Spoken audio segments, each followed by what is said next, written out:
Indian Prime Minister Narendra Modi's recent state visit to the US resulted in the signing of several defense and commercial agreements between the two countries. While some perceive the deepening India US ties as aimed at countering China's increasing global influence, India's official position on the Russia Ukraine conflict and its rejection of joining the so called NATO plus military alliance indicate a continued commitment to its long standing policy of non alignment and strategic sovereignty. To gain further insights into India's stance and its implications on New Delhi's relations with the United States and China, we spoke with Sudheendra Kulkarni, former aide to India's former Prime Minister Atal Bihari Vajpayee and founder of the Forum for New South Asia. India has maintained a policy of non alignment traditionally. Now we see a lot of interest in the Asia Pacific region by United States. How does India see this development, and what are its impact on India-China relations? As Asian nations, we should not allow an outsider to fish in troubled waters, which is what the United States is doing. We have a certain issue between ourselves, but we are fully capable of resolving our issue amongst ourselves. What the United States of America is doing is shifting its focus, security focus, from NATO, that is Europe, to Asia Pacific, because they see China as a threat. China is not a threat. China's development is a natural phenomenon in history. China is a nation of 1.4 billion people. China is an ancient civilization with enormous achievements in the past. So China is entitled to grow in its own way, to become prosperous and to influence the rest of the world, just as India is aspiring to do the same, because India is also a large nation. The West cannot stomach this, and that's why they're creating all kinds of new arrangements and trying to take India away in its design of containing China. I strongly believe that India must not abandon its policy of non-alignment or strategic autonomy. Of course, we should continue to have the best of economic relations, development relations with the United States, just as China is doing. China also wants to have very good economic trade relations with the United States. But when it comes to military cooperation, which is targeted against some other nation, we should say no. In fact, that's my next question. Indian External Affairs Minister Dr. S. Jaishankar recently rejected a kind of proposal that was coming out of US for India to join the NATO plus alliance.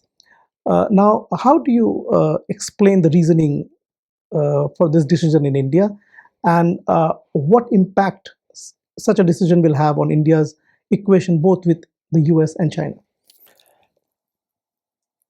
The fact that our External Affairs Minister, Dr. S. Jaishankar, has rejected the concept of India joining what is called NATO Plus is most welcome. India must not join any military bloc. India has not joined any military bloc in the past, and India must not join any military bloc in future. In fact, there should be no military blocs at all. What is the rationale for NATO to exist in the first place? Warsaw Pact went away, it has disappeared, so why should NATO be there? But Western powers, they in fact want to expand NATO plus, and they want to bring in Asian nations into NATO. They want to create an Asian NATO. All this to somehow create conditions where their dominance, their hegemony can continue. And India must not fall into this trap. So it's a good thing that we've rejected this idea of joining NATO plus. Only when all nations feel secure, the world can be secure. There can be no global security with some countries feeling secure and others feeling insecure. This I think is the true meaning of Xi Jinping's idea of global security initiative. Right. India, I think, is also in a unique place when it comes to multilateralism. India is part of BRICS and Shanghai Cooperation Organization, SCO, in which we have China and Russia also as founding members. But India is also a member of Quad, which is, of course, seen or perceived as an alliance of countries that is aimed at containing China's rising influence. How do you explain this contradiction? With the rise of multipolar world, there are many new multilateral platforms, organizations that have come up. You mentioned BRICS, you mentioned Shanghai Cooperation Organization, and in other parts of the world there are other such multilateral organizations, including G20. G20 is also multilateral.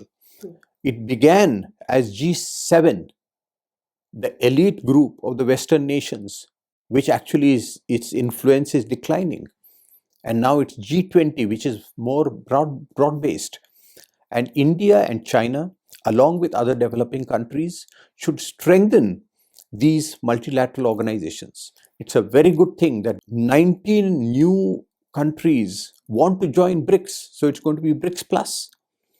Shanghai Cooperation Organization is yet another very good multilateral organization that is going to create a new kind of cooperation and common security in the entire Eurasian region.